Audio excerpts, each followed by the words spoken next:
The massive alien ship appeared in Earth's orbit on a Tuesday morning, blocking out the sun over half the planet and casting shadows that stretched for thousands of miles across the surface, below where billions of humans looked up in terror and wonder at the vessel that dwarfed anything humanity had ever built. Admiral Vex Thor stood on the command deck of his dreadnought, his scaled hands clasped behind his back as he gazed at the blue and green planet spinning slowly beneath him, thinking how primitive and fragile it looked compared to the mighty worlds of the Galactic Council that had stood for 12,000 years across 400 star systems. He had done this 47 times before in his long career, arriving at primitive worlds to deliver the message of the Council and bring these backward species into the fold of civilized galactic society. And every single time had gone exactly the same way, with the primitives either accepting immediately or resisting briefly before surrendering to superior technology and firepower. This would be no different, he thought, as he ordered his communications officer to broadcast the standard message in all the languages they had decoded. From the radio signals these humans had been carelessly broadcasting into space for the past century. Commander Jake Morrison had been drinking coffee in the command center of the USS Enterprise when the alarm started screaming and every screen in the room lit up with red warning indicators showing an object in orbit that was bigger than most cities. He was 35 years old, with gray already showing at his temples from the stress of commanding humanity's first real warship, a vessel built in secret over the past 5 years using technology that pushed the limits of what human engineering could accomplish. And he had known this day might come ever since the deep space telescopes detected unusual energy signatures moving between star systems 3 years ago. His crew moved with practiced efficiency as they went to battle stations, each person knowing that their training over the past year might be all that stood between Earth and whatever intentions these visitors had brought with them. Lieutenant Katie Burke sat at the communications console, her fingers flying across the holographic keyboard as she worked to decode the incoming transmission that was being broadcast on every frequency simultaneously in what seemed like hundreds of different languages before the computer finally locked onto English and began translating the message that made her blood run cold. She read it twice to make sure she understood correctly before speaking in a voice that trembled slightly, despite her best efforts to stay calm and professional. The message was simple and brutal in its directness, stating that the Galactic Council had observed humanity for the required evaluation period and determined that humans were not yet ready to govern themselves or interact with other species without supervision. Therefore, Earth and all its inhabitants were hereby declared subjects of the Council, with all rights and responsibilities that came with that status, which included surrendering all military assets within 24 hours, accepting a council-appointed governor who would oversee human affairs, and beginning immediate tribute payments in the form of raw materials, manufactured goods, and labor as determined by council needs. Failure to comply would result in immediate military action against Earth's major population centers until compliance was achieved, and the council regretted that such measures were sometimes necessary but assured humanity that subject species were treated fairly and humanely under council law. Jake read the message on his command screen and felt anger rising in his chest like a physical force, remembering all the wars he had fought on Earth, all the friends he had lost defending his country, and now some alien empire thought they could just show up and claim ownership of the entire human race without even asking if that was acceptable. He looked around at his crew and saw the same anger reflected in their faces, particularly in the hard set of Commander Ryan Phillips' jaw as he stood at the tactical station, reviewing the weapon systems they had spent years developing specifically for this scenario. Ryan was 40 years old and had served in 3 different wars before joining the Space Defense Program, earning more medals than he could wear on his dress uniform. And he had volunteered for this assignment because he knew that if aliens ever came to Earth, they probably wouldn't come as friends no matter what the optimistic scientists and diplomats hoped. He had pushed for Earth to weaponize its orbital capabilities and had personally overseen the installation of the railgun systems that could fire solid metal projectiles at velocities that approached the speed of light, along with the nuclear missile batteries that everyone hoped would never be needed, but that he had insisted on including anyway. Lieutenant Chris Hayes sat at the weapons control station, his hand hovering over the activation switches as he waited for orders, feeling his heart pounding in his chest but keeping his breathing steady through years of training.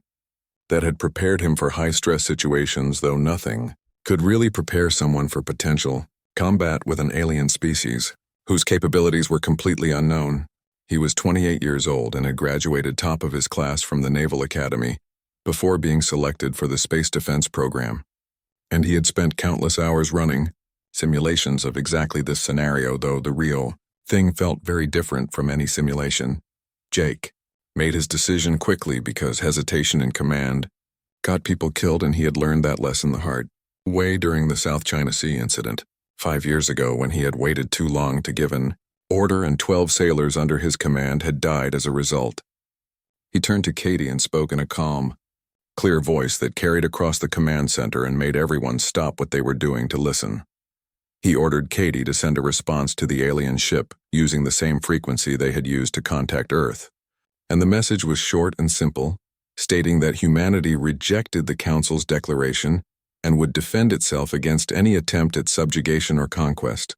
and that the alien fleet should leave Earth's solar system immediately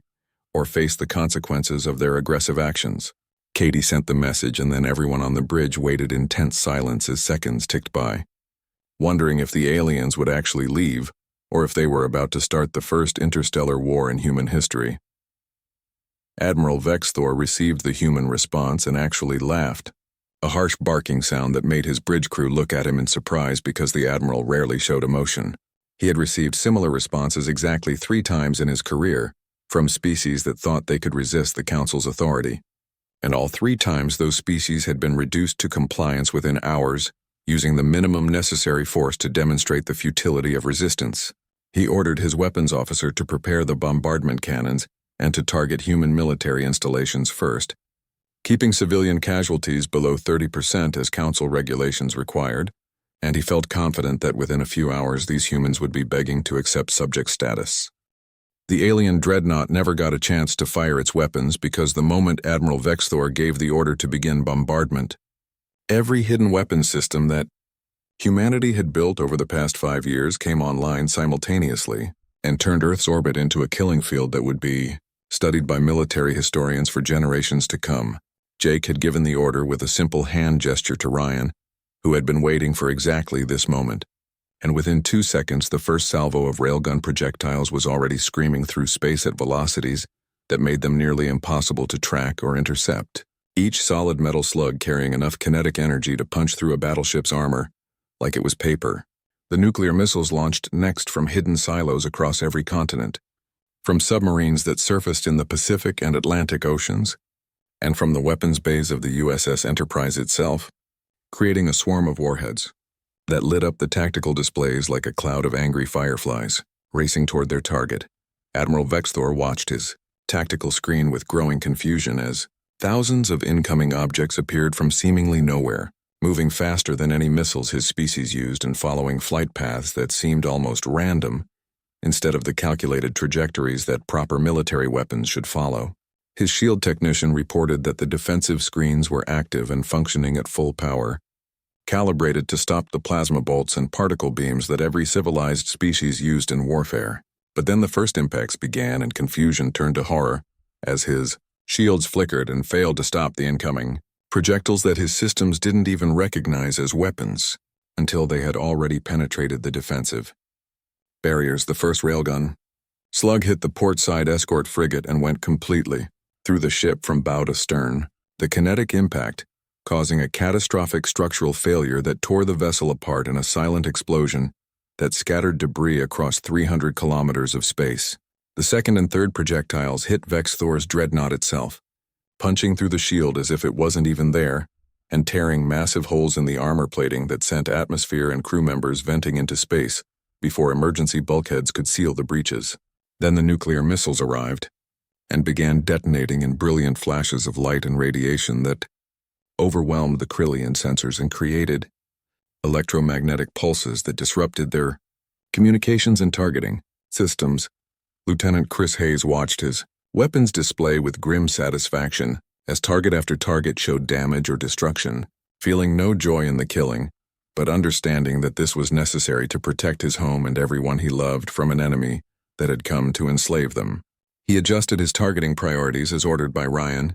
focusing fire on the alien engines to cripple their ability to maneuver or escape, because Jake wanted prisoners who could be interrogated and studied to learn more about the Galactic Council and what other threats might be waiting out there among the stars. 3. More escort frigates were destroyed in the first 5 minutes of combat, their shields failing under the relentless bombardment of weapons that they had no defense against, while the remaining vessels tried desperately to return fire with their plasma cannons that lit up space with brilliant green bolts of superheated gas. The alien weapons were actually quite powerful and would have been devastating against conventional targets, but humanity had built the USS Enterprise with multiple redundant armor layers, specifically designed to disperse heat, and the plasma bolts that hit the ship's hull caused surface damage but failed to penetrate to the critical systems underneath. Katie monitored the communications channels and reported that the alien fleet was broadcasting distress calls on multiple frequencies, using what their translation software indicated were extremely urgent military codes calling for immediate reinforcement and support. She also detected transmissions between the alien ships that suggested panic and confusion among their crews, with multiple references to impossible weapons and primitive species that didn't match any of the intelligence data they had been provided about humanity. Admiral Vexthor felt something he had not experienced in his 40 years of military service, which was genuine fear for his own survival, as another explosion rocked his ship and more damage reports flooded in from every section. His tactical officer reported that 6 of the 12 ships in their fleet were destroyed or disabled,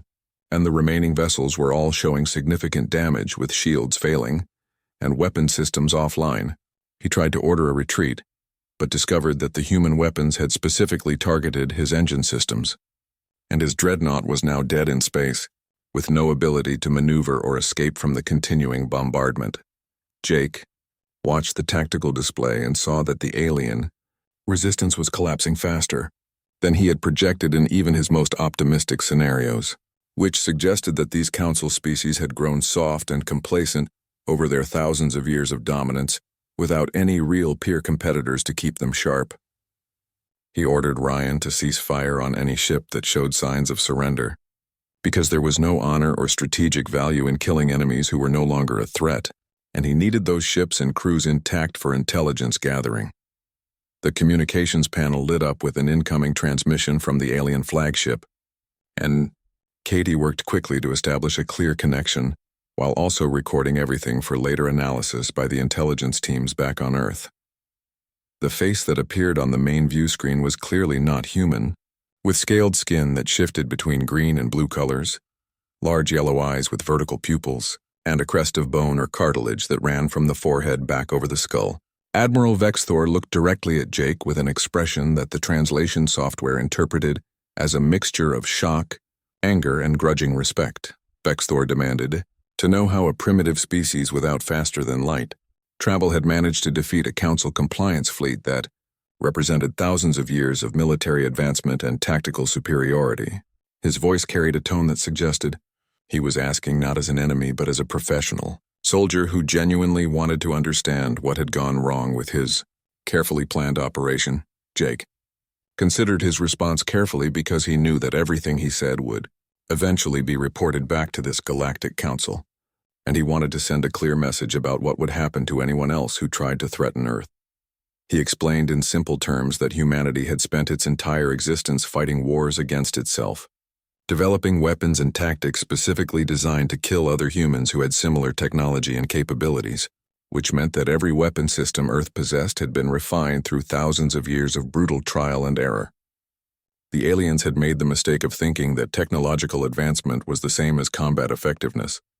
But humans had learned the hard way that wars were won by whoever could adapt fastest and hit hardest, not by whoever had the fanciest equipment. Ryan added that the alien shields had been designed to stop energy weapons that every civilized species apparently used. But humans had never abandoned kinetic weapons because they were simple, reliable, and devastatingly effective when delivered with enough velocity. The aliens had essentially brought swords to a gunfight, or more accurately, had brought advanced swords to a fight against enemies using primitive but overwhelming firepower. Commander Amy Collins reported from engineering that the alien ships were leaking atmosphere and their life support systems were failing, which meant the surviving crews would die within hours if they didn't receive assistance. Jake made the decision immediately to send rescue teams, not out of mercy, but because dead aliens couldn't answer questions about the Council and what other threats might be coming. Admiral Vexthor surrendered formally within the hour, and his surviving crew members were transported to secure facilities on the dark side of the moon where they would be held in comfortable conditions while human scientists and intelligence officers learned everything possible about Council technology, politics, and military capabilities. Jake stood on the bridge of the USS Enterprise and looked at the debris field that had been an alien fleet just hours ago, feeling no satisfaction in the victory, because he knew this was just the beginning and that the real war would start when the Council learned what had happened here. 3 months after the battle in Earth's orbit, the Galactic Council gathered an emergency session inside their massive chamber on Nexus Prime, an artificial world built specifically to house the government that had ruled 400 species for 12,000 years, without any serious challenge to their authority until now. The chamber itself was a architectural marvel that stretched over 2 kilometers in diameter with seating, arranged in concentric circles that rose toward a domed ceiling made of transparent crystal that showed the stars beyond. And today every seat was filled with representatives who were all talking at once in hundreds of different languages that created a noise like angry insects until the translation devices struggled to keep up. High Chancellor Mortis floated in his containment sphere at the center of the chamber, his form of pure energy crackling with agitation as he tried to call the assembly to order. But the representatives were too angry and frightened to listen to normal parliamentary procedure. Senator Lisa Grant stood quietly in the human delegation section,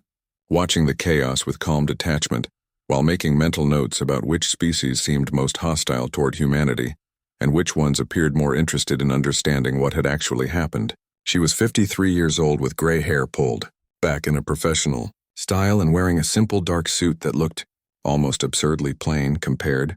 to the exotic clothing and biological features of the alien delegates around her. But she had spent 30 years as a diplomat, handling some of the most difficult negotiations in human history, and she knew that appearing weak or apologetic would be the worst possible strategy in this situation. She had arrived on Nexus Prime 2 weeks ago aboard the UNS Discovery, humanity's first faster-than-light vessel that had been reverse-engineered from the captured Krillian ships with modifications that made it faster and more efficient than the original design. And the fact that humans had achieved FTL capability in just 3 months had caused almost as much shock as the military victory itself. Ambassador Telnak of the Vryn Collective was the first to gain recognition from the Chancellor, and he immediately launched into a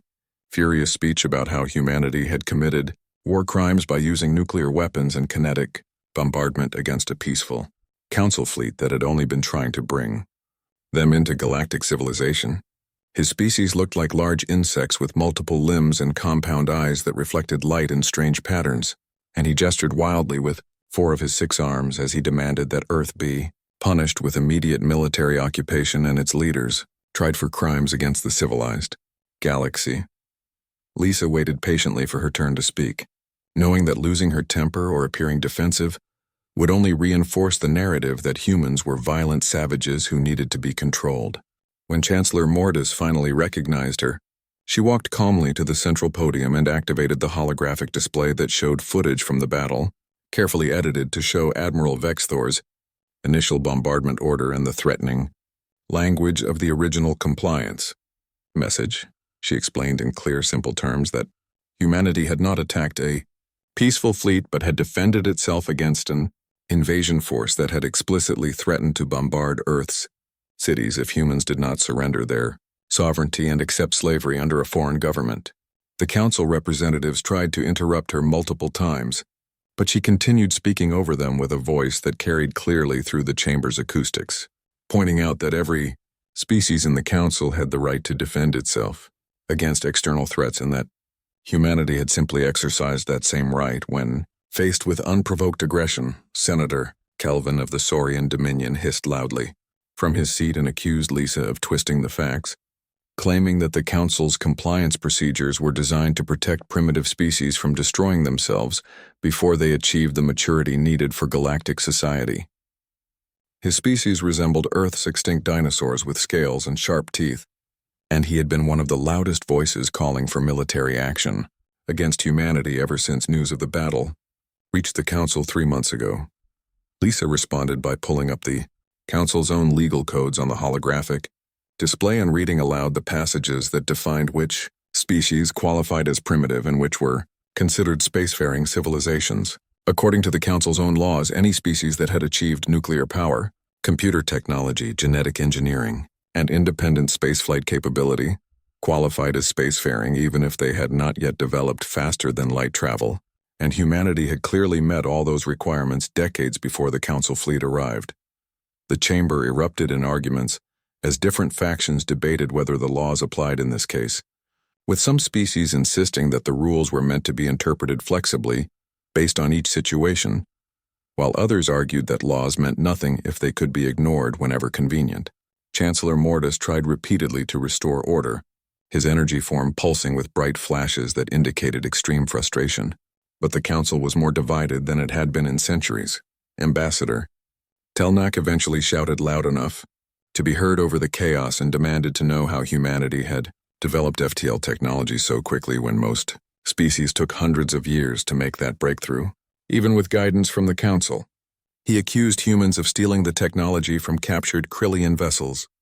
which he claimed was another violation of galactic law regarding intellectual property and technology transfer.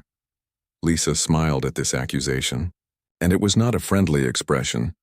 but rather the cold, calculating look of someone who had just heard their opponent make a fatal mistake in negotiation. She calmly explained that humanity had indeed studied the captured Krillian ships and reverse-engineered their FTL drives,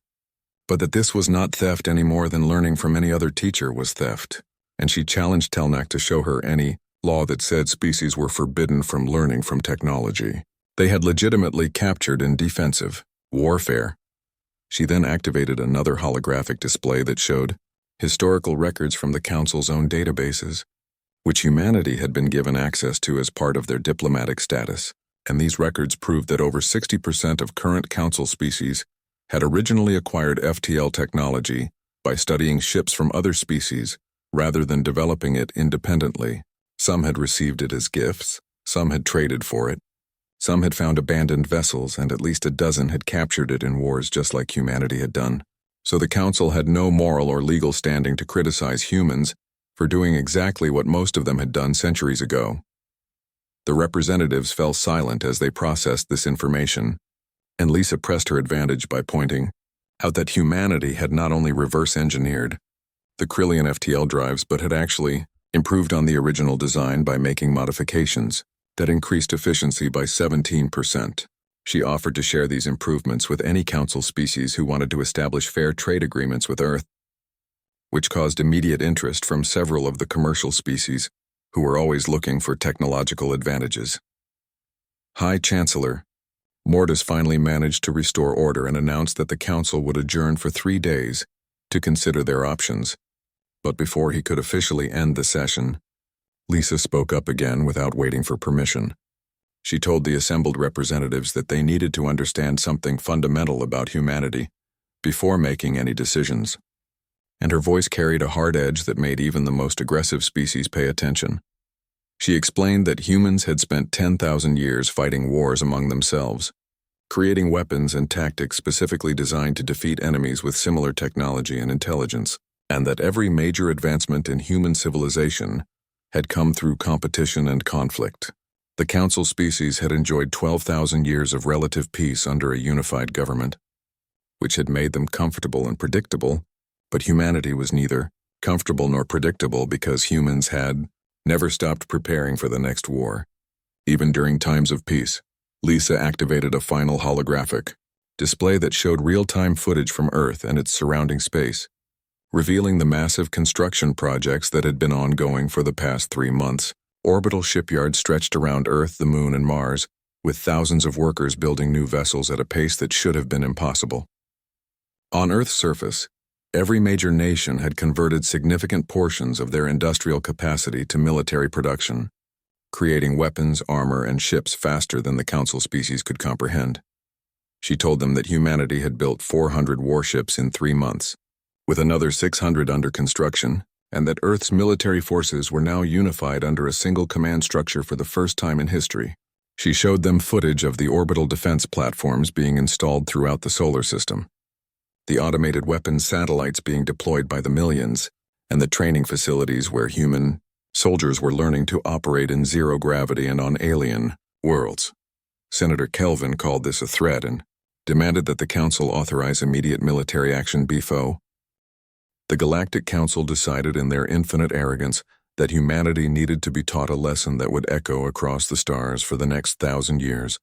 So they assembled the largest military fleet in recorded history with 5,000 warships, drawn from 20 different species and placed under the command of Grand Admiral Korzeth of the Draken Empire, who had never lost a battle in his 50 years of service. The fleet gathered at a staging point just outside human sensor range,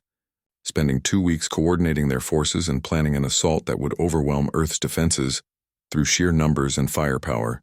Because even if humans had won one battle against a small compliance fleet, there was no way they could stand against the combined military might of the entire Council.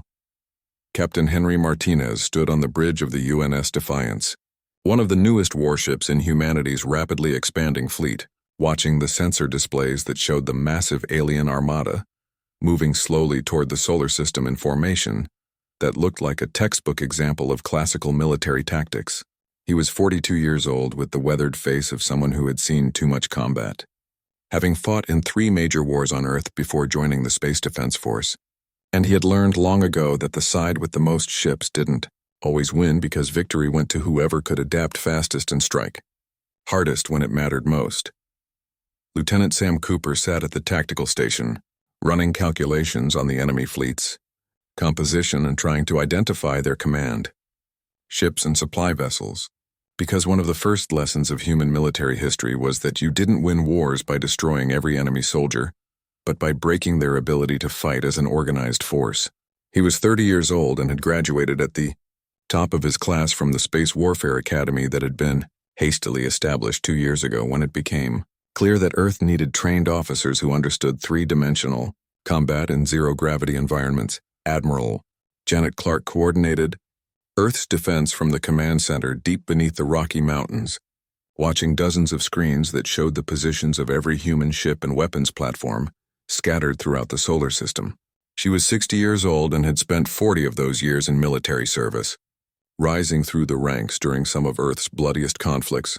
and earning a reputation as someone who never panicked under pressure and never sacrificed her people unnecessarily,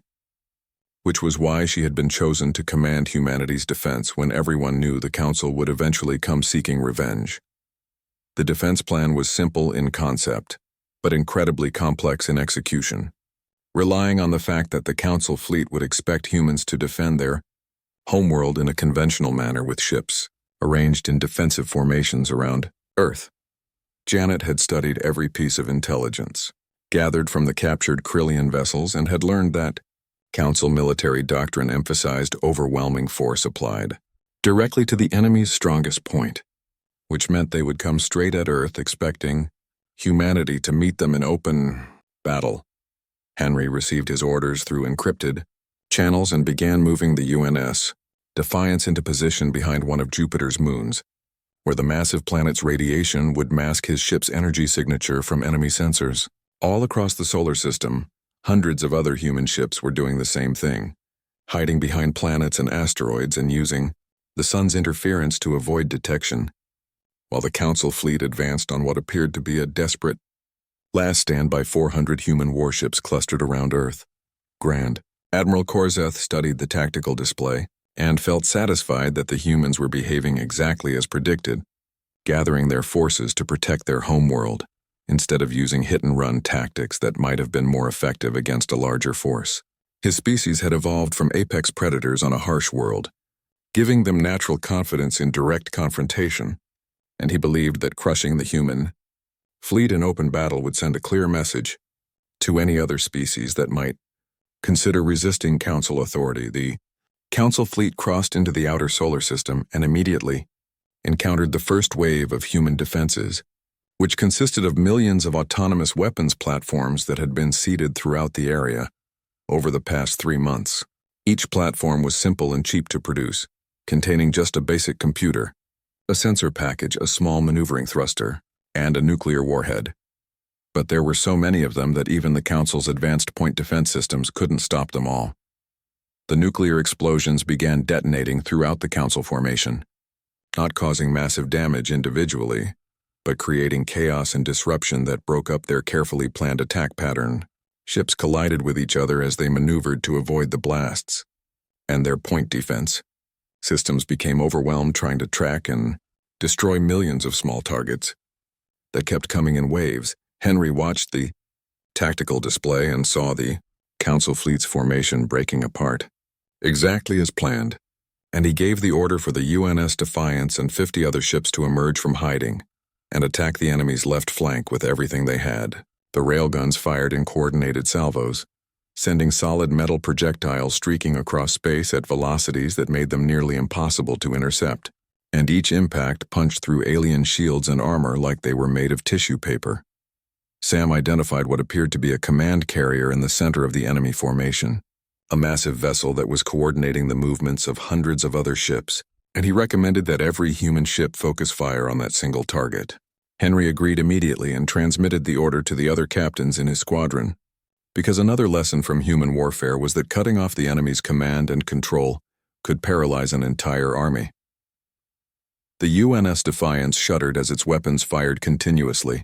the railgun cycling so fast that the barrel cooling system struggled to keep up with the heat buildup. All around them, other human ships were doing the same thing, concentrating overwhelming firepower on the Council's command structure while staying mobile and using the chaos of battle to avoid becoming easy targets. Themselves, Grand Admiral Korzeth felt his flagship shake from multiple impacts and saw damage, reports flooding in from every section as the human attack focused on his vessel with terrifying precision. He tried to order his fleet to reform and concentrate their return fire, but the communication systems were failing from electromagnetic interference created by all the nuclear detonations, and his subordinate commanders were making independent decisions that resulted in confused and ineffective responses. Janet watched the battle unfold from Earth and felt grim satisfaction as the plan worked better than she had dared hope, with the Council fleet taking massive casualties, while human losses remained relatively light because they were fighting on their terms instead of following enemy expectations. She had learned during her decades of military service that the side that controlled the tempo of battle usually won, and right now humanity was dictating every aspect of this engagement. The Pride of Dracon, Grand Admiral Korzeth's flagship, took a direct hit from 3 railgun projectiles that struck within seconds of each other, overwhelming the shields and tearing massive holes through the command deck. Korzeth felt himself being pulled toward one of the breaches as atmosphere rushed out into space, and in his final moments before the emergency bulkhead sealed, he understood with perfect clarity that the Council had made a catastrophic mistake by underestimating a species that had spent thousands of years perfecting the art of war. The battle lasted 6 hours from first contact to final ceasefire, and when it was over, less than 1,000 Council ships managed to escape back to friendly space, while the rest were destroyed or disabled and drifting helplessly through the solar system. Humanity had lost 73 warships and suffered over 20,000 casualties, which made it the bloodiest day in human space warfare history, but it was also the day that proved beyond any doubt that Earth could defend itself against any threat the galaxy could send. Henry stood on the bridge of the UNS Defiance and looked at the debris field that stretched across millions of kilometers, seeing the wreckage of ships from 20 different species who had all believed that their superior technology and numbers would guarantee victory. He felt no joy in the destruction because he had seen too much death in his life to take pleasure in killing. But he also knew that this battle had been necessary to secure humanity's freedom and independence. Sam reported that they were receiving surrender signals from dozens of disabled Council ships that were requesting humanitarian assistance, and Henry immediately ordered rescue operations to begin because there was no honor in letting defeated enemies die when they could be saved. Admiral Clark sent orders for medical ships and rescue teams to be deployed throughout the battle zone, and over the next several days, thousands of alien crew members were recovered and provided with medical treatment before being held as prisoners of war. 6 months after the Battle of Sol, the Galactic Council chamber looked dramatically different than it had during Lisa's first visit. With nearly half the seats standing empty, because those species had withdrawn their membership after the catastrophic defeat that had shattered the Council's reputation for invincibility and exposed the weakness of a government that had grown complacent over 12,000 years of unchallenged authority. The remaining delegates sat quietly in their seats, their previous arrogance replaced by a mixture of fear and uncertainty, as they waited for the human delegation to arrive and dictate whatever terms they wanted, because everyone understood that Earth now held all the power in this negotiation. Senator Lisa Grant walked into the chamber flanked by Fleet Admiral Jake Morrison, in his dress uniform decorated with medals from both Earth wars and the space battles, and Captain Henry Martinez, who had become famous across the galaxy as the hero who had led the decisive strike against the Council's command ship during the battle. The three humans moved with quiet confidence to the central podium, while alien delegates whispered among themselves in dozens of languages, and Lisa could feel the weight of their stares as she prepared to deliver the speech that would reshape galactic politics for generations to come.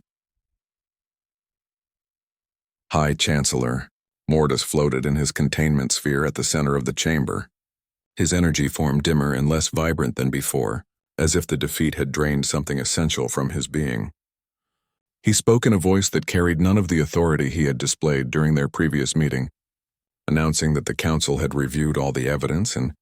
testimony regarding the recent conflict and had reached the conclusion that their original declaration of humanity as a subject species had been premature and based on incomplete information. Mortis explained that the Council was now prepared to offer humanity full membership status with voting rights equal to any other species, access to all Council technology and trade networks, and a permanent seat on the executive committee that made decisions affecting the entire galactic community. It was an offer that any species would have considered a tremendous honor,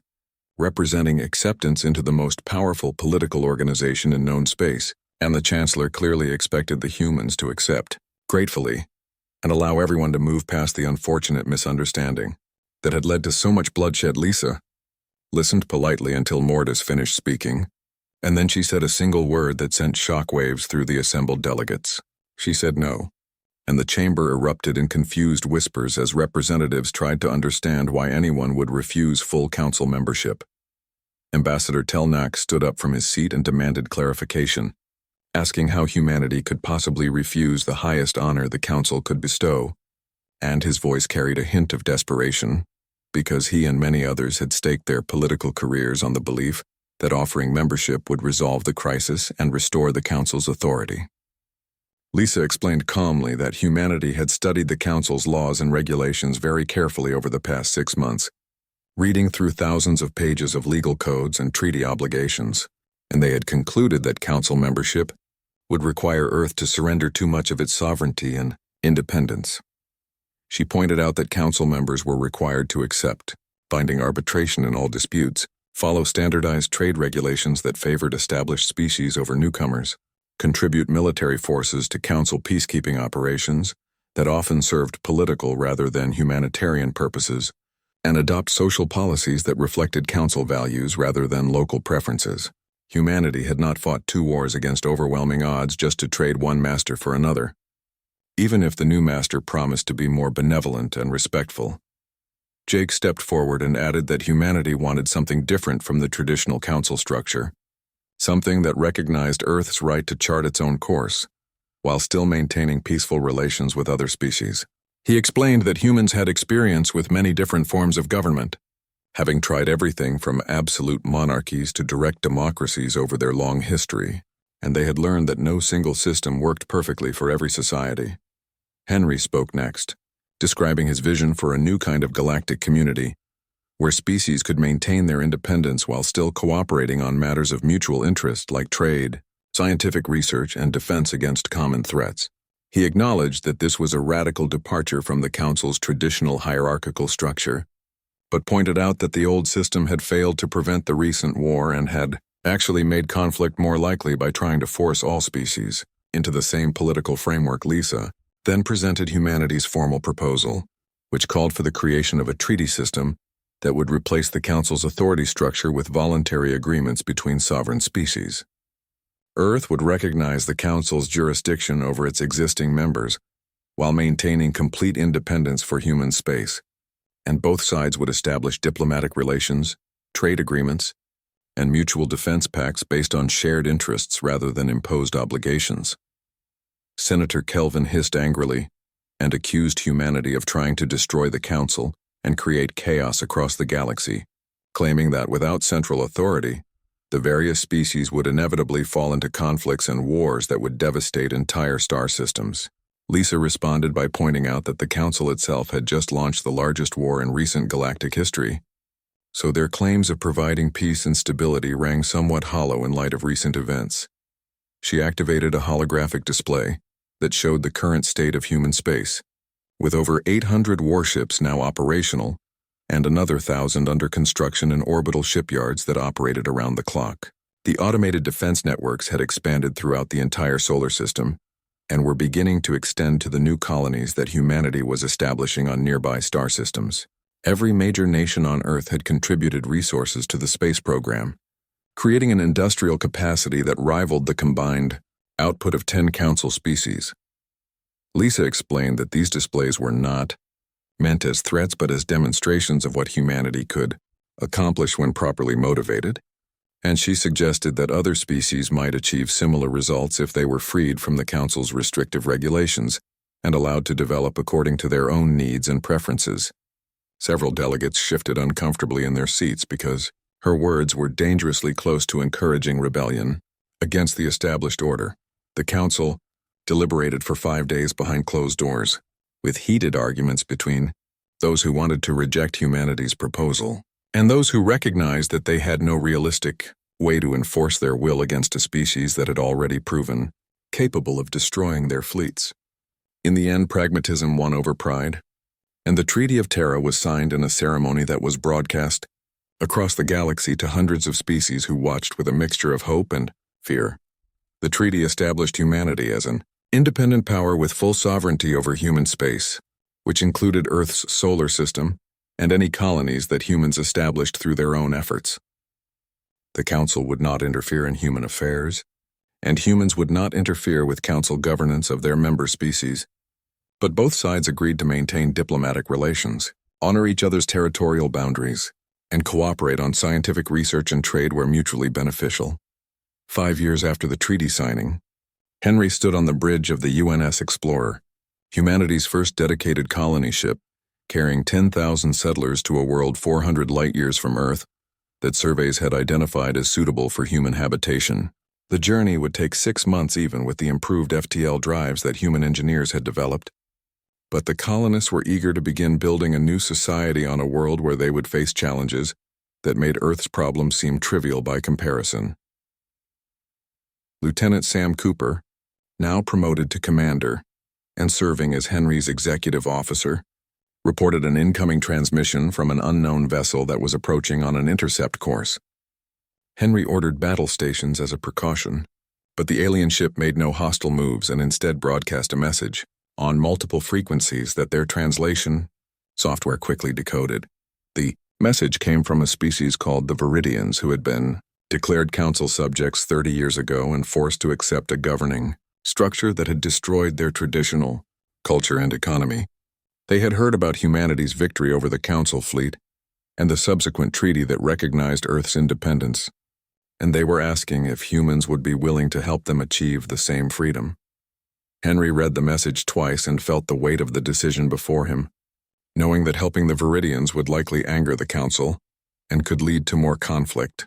but also knowing that humanity had not fought for its freedom just to watch others suffer under the same oppression. He opened a channel to Admiral Clark back on Earth and explained the situation, requesting guidance on how to proceed. Clark's response came back after a brief delay, and her words were clear and direct. She said that humanity had proven